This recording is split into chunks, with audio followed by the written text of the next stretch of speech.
욥기 18장 1절 말씀부터 끝절까지 봅니다. 수아 사람 빌닷이 대답하여 이르되 너희가 어느 때에 가서 말의 끝을 맺겠느냐 깨달으라. 그 후에야 우리가 말하리라.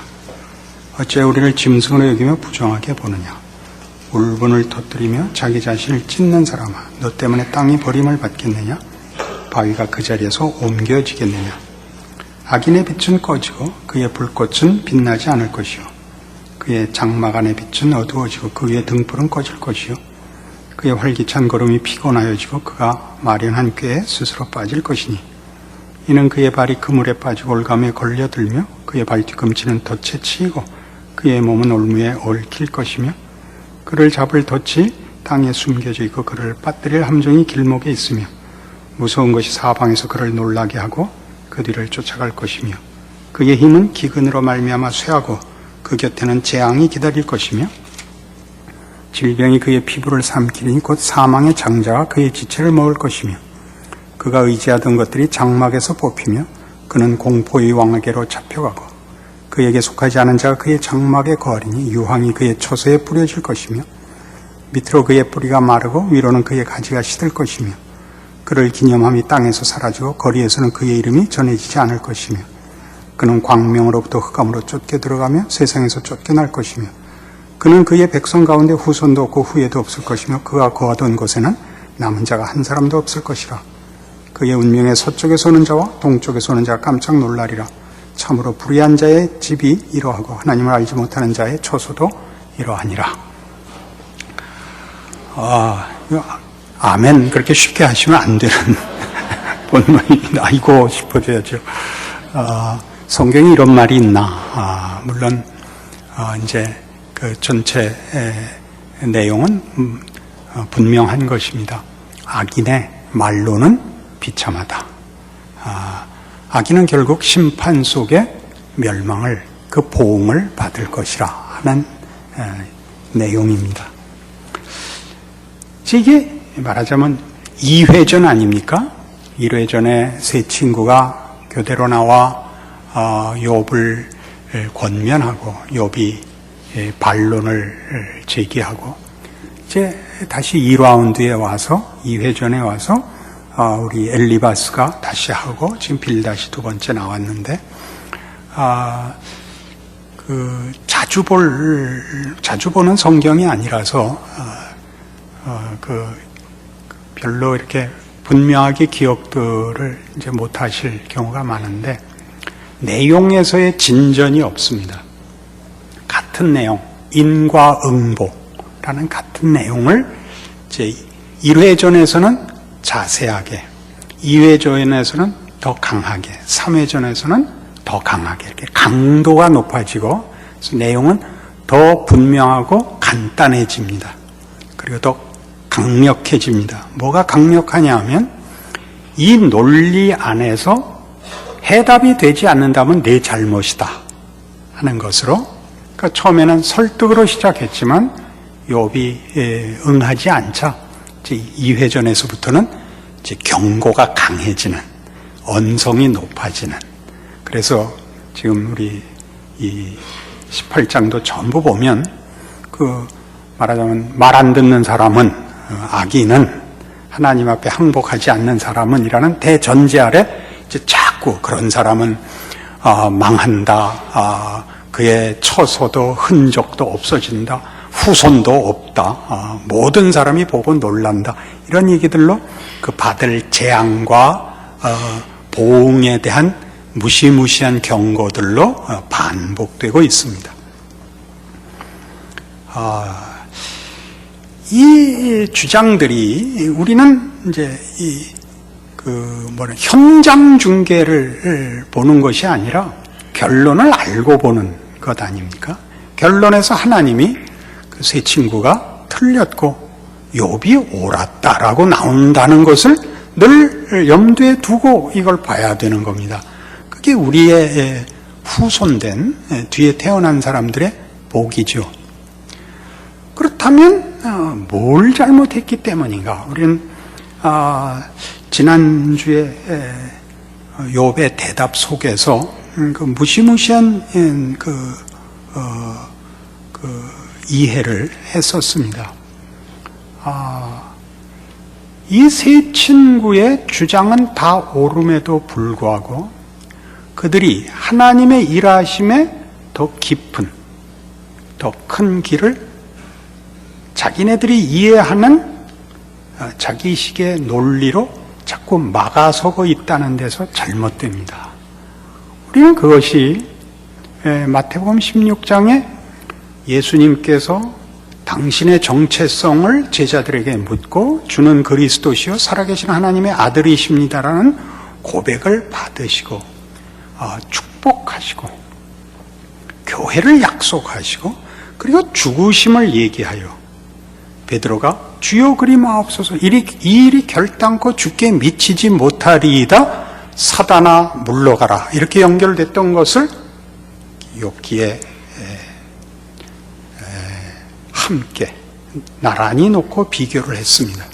그 이야기죠.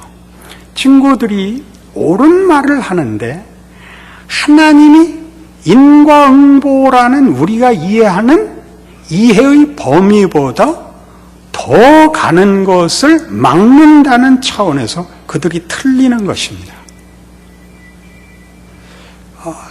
우리가 잘 알듯이 이 세 친구의 말들 중에 틀린 것은 없습니다. 틀리지 않았지만 그 한계에서, 영역에서, 그 차원에서 틀립니다.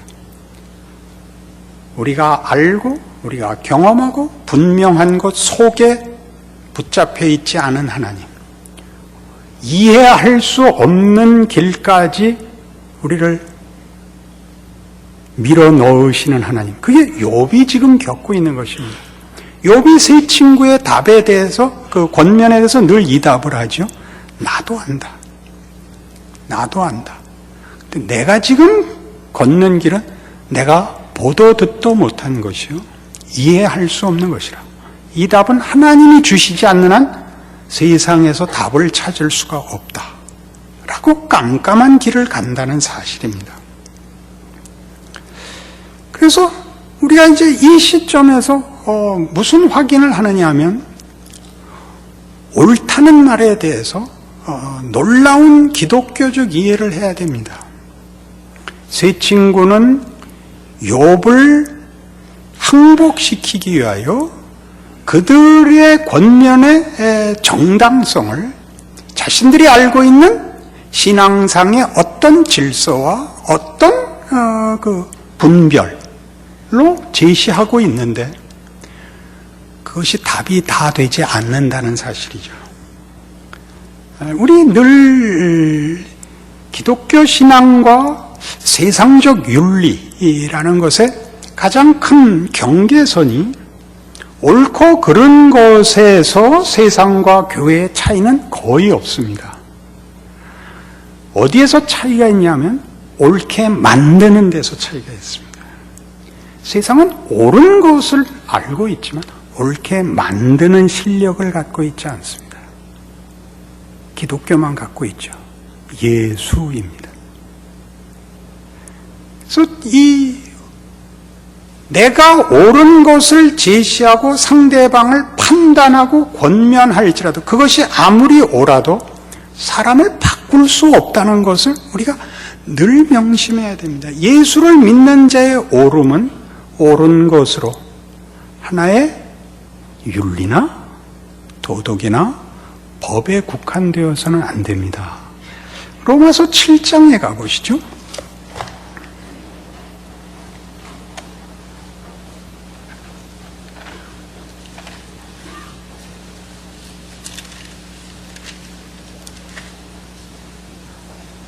로마서 7장 14절 그 유명한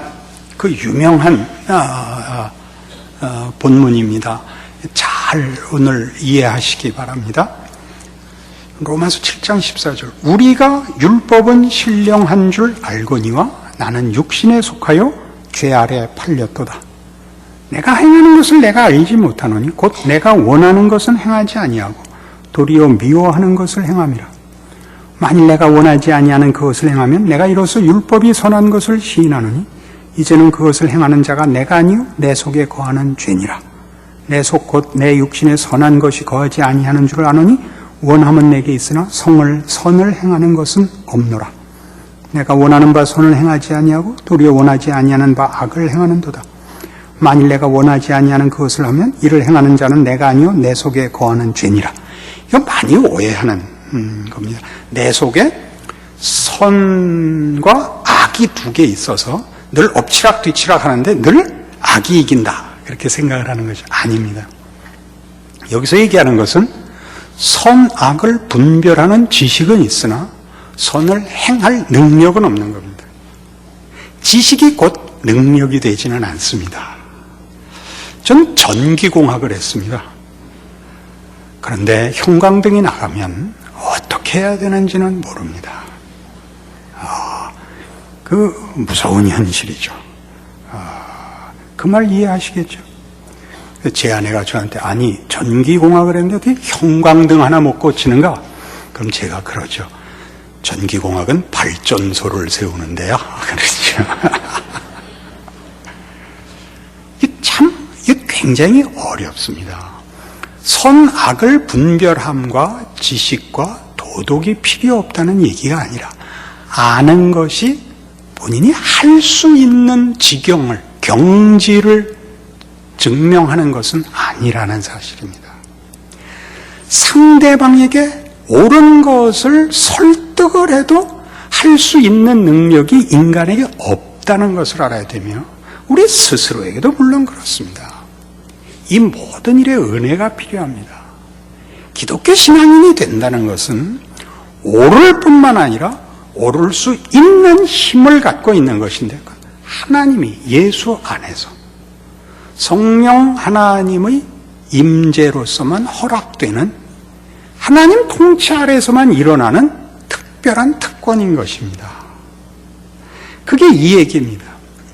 내가 어느 것이 옳은 줄 아는데 실제로 행할 때는 악에게 늘 붙잡혀 있지 악을 극복 못하더라 이겁니다.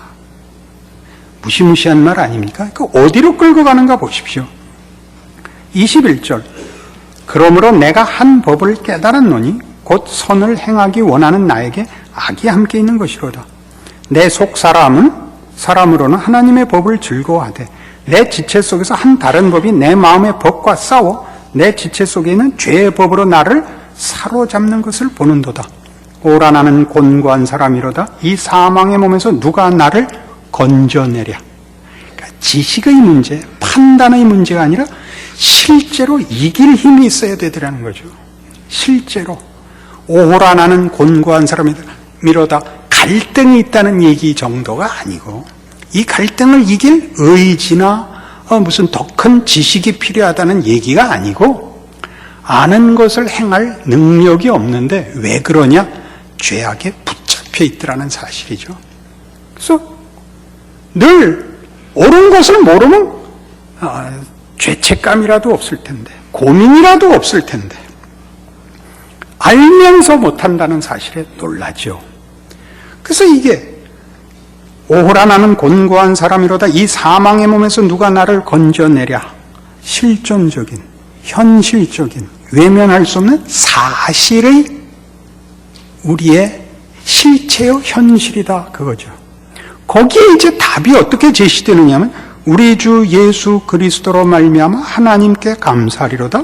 그런즉 내 자신이 마음으로는 하나님의 법을 육신으로는 죄의 법을 섬기노라. 알지만 할 수 없었는데 예수 그리스도로 말미암아 이것 할 수 없었던 것이 할 수 있는 것으로 바뀌는데 예수로 말미암아 그게 뭐냐? 8장 1절 그러므로 이제 그리스도 예수 안에 있는 자에게는 결코 정죄함이 없나니 왜? 그걸 이겨내는 거죠. 이는 그리스도 예수 안에 있는 생명의 성령의 법이 죄와 사망의 법에서 너를 해방하였음이라.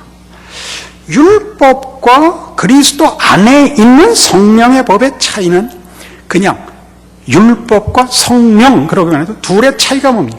하나는 비인격이고 하나는 인격입니다.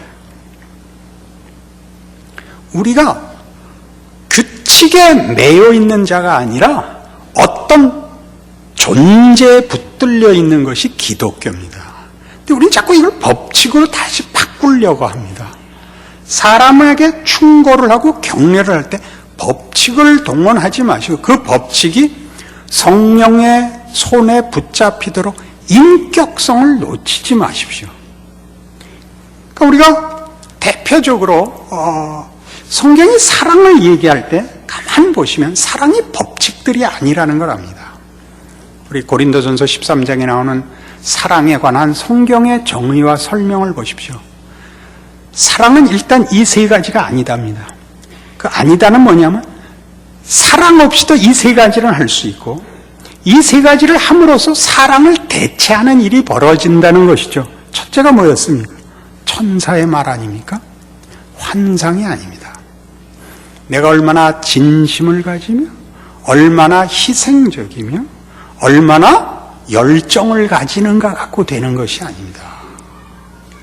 진심이라는 말이 널리 퍼질 때는 기독교인에게서 진심이라고 할 때는 앞이 예수 안에 있는 이라는 말이 전제된 진심이지 예수가 분리되고 진심이 홀로 진심이라는 이름으로 가치를 가지기 시작하면 기독교는 금방 정체성을 놓칩니다.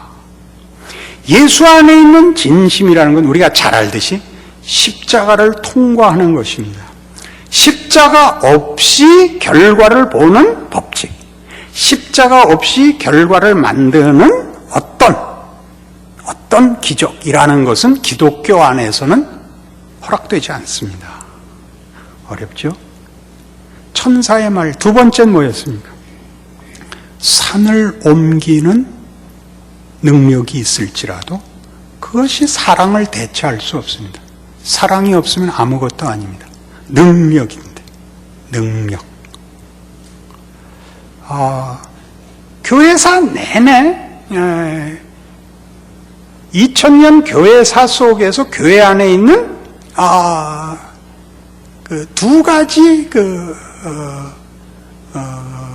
큰 장애가 있습니다. 교회가 안고 있는 큰 역사적인 큰 장애가 있는데 하나를 콘스탄틴주의라고 합니다. 콘스탄틴 황제로 인하여 기독교가 공인되면서 가지게 되는 권력. 후대에 쓰는 표현으로는 승리주의입니다. 세상보다 더 높은 지위에 올라서서 기독교를 항복하게 만들려는 생각입니다. 공부를 더 잘해야 되고 더 이겨야 되고 그래서 큰 소리 치는 미국 기독교에 이게 강하게 있죠. 미국은 그 극우파들 교회의 극우파들은 미국이 제사장 국가라고 생각하고 전 세계를 하나님의 통치 안에 묶기 위하여 정치적인 힘을 발휘해야 한다고 늘 믿고 그래서 늘 대통령을 뽑을 때 교회 극우파들이 큰 목소리를 냅니다. 그래서 가장 큰 목소리를 냈던 결과가 아마 그 부시 대통령 때였을 것입니다. 늘 큰 소리를 냅니다. 그러나 우리가 중세를 역사 속에서 확인해 보면 오죽하면 세상에서는 중세 시대를 암흑기라고 그랬겠습니까? 그것으로 세상이 항복하지 않았다는 뜻입니다. 힘으로 항복하지 않습니다. 유명한 표현이 있다고 그랬죠? 복음은 강요되는 순간 힘을 잃는다. 여기 누가 강요에 의해서 나와 앉아 있을 수 있습니까? 그럴 수 없습니다. 그것은 자발적인 것이고 각 개인에게 하나님이 찾아오시지 않는 한 어떤 방법으로도 강요될 수 없는 고백들입니다. 또 하나는 계몽주의입니다. 설명하면 알아듣는다고 생각한 것이 계몽주의입니다. 지금 포스트 모더니즘에 의해서 계몽주의가 산산이 부서지고 있는 혼란의 세대를 살고 있습니다. 긍정적인 면이 있습니다. 사람은 아무리 잘 설명해도 항복하지 않는다라는 것을 계몽주의의 전성기를 지나 지금 현대에 이르면서 역사와 인류가 깨닫기 시작했습니다. 지금은 역사적인 과정에 의해서 현실을 이해한다면 거의 낭패한 모습입니다. 아무것도 믿을 것이 없고 근거를 가질 수 없는 방황과 혼란의 시기이죠. 기독교는 사실 힘을 가졌을 때나 힘을 잃었을 때나 지식이 발전했을 때나 그렇지 않을 때나 기독교의 힘이라는 것은 예수 안에 있는 겁니다. 인격이 갖고 있는 겁니다. 인격이란 우리가 알고 있는 힘이나 지성을 가지고만 관계를 맺을 수 있는 것이 아닙니다. 세 번째는 내 몸을 불사르게 내어줄지라도 사랑이 없으면입니다. 내 몸을 불사르게 내주는 것, 정열, 헌신, 그것이 사랑을 대체할 수 없습니다. 기독교가 사랑하는 것은 믿음과 함께 관계성을 요구하고 있는 것이고, 예수 안에서 하나님과의 화목이요, 예수 안에서 하나님과의 관계이며 그 관계가 가지는 힘들입니다. 그 사랑이 어디로 가나 보십시오. 사랑은 오래 참고, 사랑은 자기 유익을 굳지 않고. 이 왜 갑자기 욥기에 이게 나오느냐? 우리가 어떤 사람에 대해서 충고를 하고 강요를 하는 가장 큰 이유는 본인이 불편해서 그럽니다. 가뜩이나 불안한데 옆에서 울면 문제는 해결할 수 없고 울면 우는 사람 입을 막는 수밖에 없는 겁니다. 그러니까 우리가 자신이 없는 거죠. 그러니까 오래 참는다. 자기 이익을 굳지 않는다. 성내지 않는다. 무례히 행치 않는다. 끝이 뭐로 가죠? 사랑의 결론이 모든 것을 믿고 바라고 견디고, 이 모든 표현들을 보십시오. 예수 안에 있다는 것이 무엇인지 기다리셔야 됩니다. 하나님밖에 할 수 없는 일입니다. 물론 이거 하나로 다 갈 수는 없습니다. 우리가 중요한 뼈대를 놓치고 피와 살로만 갈 수는 없습니다. 그러나 이 뼈대에 이 살을 붙이고 이 살에 피가 흘러야 됩니다. 그러니까 욥기는 중요한 책이죠. 인과응보라는 건 중요한, 성경에서의 한 중요한 뼈대입니다. 신명기 내내 그렇습니다. 하나님께 순종하고 복종하면 나가도 복을 받고 들어와도 복을 받고, 하나님을 배반하면 나가도 저주를 받고 들어와도 저주를 받고입니다. 큰 뼈대죠. 그러나 이제 여기 욥기가 있는 겁니다. 이게 다가 아닙니다.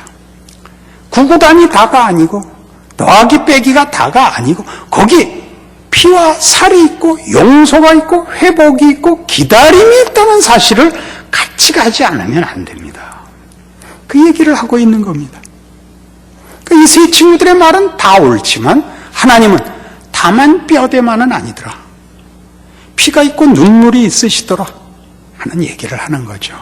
어떻습니까? 함께 신앙 공동체를 이루면, 또 함께 혈육이 되고 친구가 되고 이웃이 돼서 살아보면 각각에게 하나님이 베푸시는 은혜의 과정과 방법이 다르다는 것 아시죠? 각각 다릅니다. 거기에 성경이 가장 큰 욕으로 맨 먼저 갖다 대는 게 언제나 사랑이거든요. 사랑이란 그냥 서로 진심을 꺼내놓으면 아무 장애 없이 서로 흔쾌해지고 기뻐지는 그런 게 아닙니다. 사랑이란 이해할 수 없고 답답한 것을 믿음으로 넘어가야 되는 기독교 신앙의 힘인 것입니다. 어떤 힘? 그냥 싸워봤자 소용이 없으니 그냥 가자, 그런 얘기가 아니라 결국 동일한 항복 지점에 이를 것이다를 믿는 것이죠. 하나님의 일하심을 믿고 내가 성급히 정죄하거나 성급히 결론을 얻기 위하여 초조해하지 않는 것입니다. 그 싸움을 하고 있는 것입니다. 이 욥기 18장에서 이런 표현들이 지금 여러 번 오늘 그 빌닷에 의해서 강조되고 있는 것 한번 다시 확인해 보시기 바랍니다. 18장 오늘 본문 5절입니다. 악인의 빛은 꺼지고 그의 불꽃은 빛나지 않을 것이요 그의 장막 안의 빛은 어두워지고 그 위에 등불은 꺼질 것이요. 14절에 가볼까요? 그가 의지하던 것들이 장막에서 뽑히며 그는 공포의 왕에게로 잡혀가고 그에 속하지 않은 자 그의 장막에 거하리니 유황이 그의 처소에 뿌려질 것이며. 17절 그를 기념함이 땅에서 사라지고 거리에서는 그의 이름이 전해지지 않을 것이며 그는 광명으로부터 흑암으로 쫓겨 들어가며 세상에서 쫓겨날 것이며. 그게 뭐예요? 너희 악인들, 이제 친구들이 지금 화내는 식으로 내 말을 안 들으려면 지구에서 떠나거라 이 얘기입니다. 우리 저건 왜 살아? 좋아. 근데 왜 한국에 살아? 우리가 마지막에 가서 하는 불평은 그겁니다. 마태복음 25장에 가면요, 이런 식의 반응에 대하여 성경이 아주 무서운 비유를 들이댑니다. 예수님의 비유입니다. 달란트 비유죠. 이 비유 한번 확실하게 보시겠습니까? 24절입니다. 한 달란트 받았던 자는 와서 이르되 주인이여 당신은 굳은 사람이라 심지 않은 데서 거두고 해치지 않은 데서 모으는 줄을 내가 알았으므로 두려워하여 나가서 당신의 달란트를 땅에 감추어 두었었나이다. 보소서 당신의 것을 가지셨나이다. 그 주인이 대답하여 이르되 악하고 게으른 종아 나는 심지 않은 데서 거두고 해치지 않은 데서 모으는 줄로 네가 알았느냐? 그러면 내가 마땅히 내 돈을 취리하는 자들에게나 맡겼다가 내가 돌아와서 내 원금과 이자를 받게 하였을 것이니라 하고 그에게서 그 한 달란트를 빼앗아 10달란트 가진 자에게 주라. 무릇 있는 자는 받아 풍족하게 되고 없는 자는 그 있는 것까지 빼앗기리라. 무시무시한 겁니다. 남겨야 된답니다. 이 비유에서 남겨야 된다가 그 잣대가 아닙니다. 이 한 달란트를 감춘 자의 얘기는 이겁니다. 당신은 굳은 사람이라 심지 않은 데서 거두고 해치지 않은 데서 모으는 줄을 내가 알았으므로 내가 두려워서 감춰놨습니다. 우리 이해하기 좋게 해볼까요? 흠잡히지 않고 욕먹지 않기 위해서 최선을 다했습니다. 이게 아니라는 얘기입니다. 지금 빌닷의 요구가 그것이거든요. 악한 자들은 지구에서 떠나라. 욕먹을 짓 하지 말고 오해받을 짓 하지 말고 실패하지 말고 늘 정당해서 누가 언제 뭐라고 하든지 떳떳한 사람이 되라. 그렇게 간단하지 않다 그러는 겁니다. 할 수 있는 최선을 다해서 살라는 거죠. 그는 그가 맡은 돈보다 그걸 맡긴 주인과의 관계를 우선해야 됐다는 것입니다. 내가 주인을 그렇게 이해했더냐? 그렇다면 은행이라도 맡겨서 이자를 찾게 하지 그걸 감춰두었더란 말이냐? 이게 무슨 뜻일까요? 나는 너를 믿었거늘 너는 나와의 관계는 아무것도 아니고 나한테 욕 안 먹으려고 맡긴 거 감추었다 꺼내서 내놓은 것으로 네 책임을 다했다고 나와의 관계를 그렇게밖에는 이해를 못하고 있단 말이냐? 너는 나와 아무런 관계가 없는 자로다. 이렇게 되는 거죠. 그러니까 있는 자는 더 받는다는 게 무슨 뜻일까요? 하나님과의 관계성을 예수 안에서 이해하라는 것입니다. 걱정하지 마십시오. 우리 인생 속에 언제나 어떻게 칭찬을 받고 항복을 받겠습니까? 실수하죠. 아는데 안 되죠. 오죽하면 작심삼일이라는 말이 나왔겠습니까? 오죽하면 그런 노래까지 있겠습니까? 무슨 노래요? 과거를 묻지 마세요. 절에 출가를 해서 오면 절에서 가지는 첫 번째 불문율이 과거를 묻지 않는답니다. 어디에서도 그럴까요? 수녀원에서도 그런답니다. 과거를 묻지 않는답니다.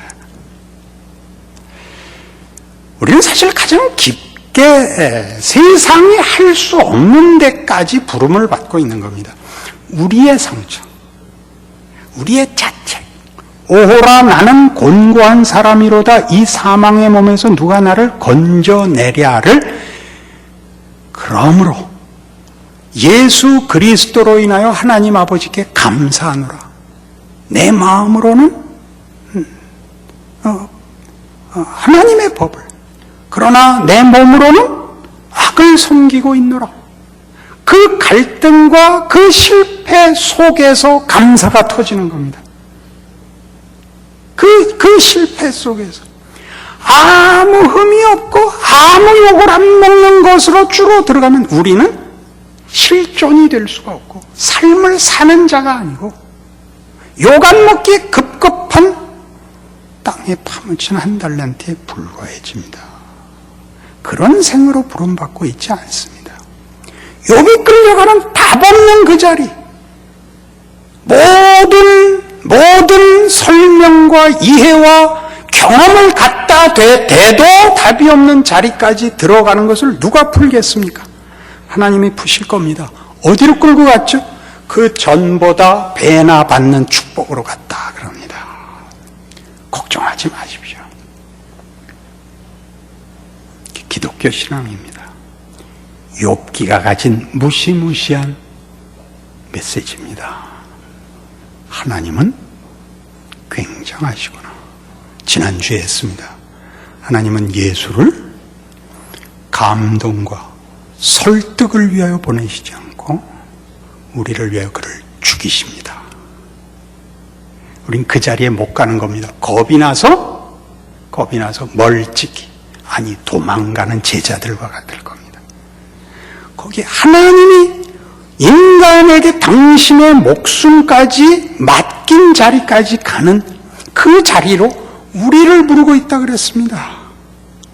그 자리까지 가야 됩니다. 하나님의 부르심의 무시무시한 자리까지.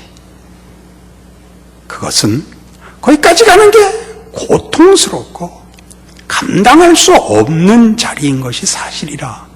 가능하면 안 가고 해결되는 게 제일 좋을 수도 있지만 있는 자는 더 받들 것이요 없는 자는 있는 것도 빼앗기리라라는 이 말씀 속에 가야 된다는 거죠. 어떡하시겠습니까? 복 받는 게 무서운 겁니다. 그러나 시험을 받기 전에 욥과 시험을 통과한 욥은 경지가 다릅니다.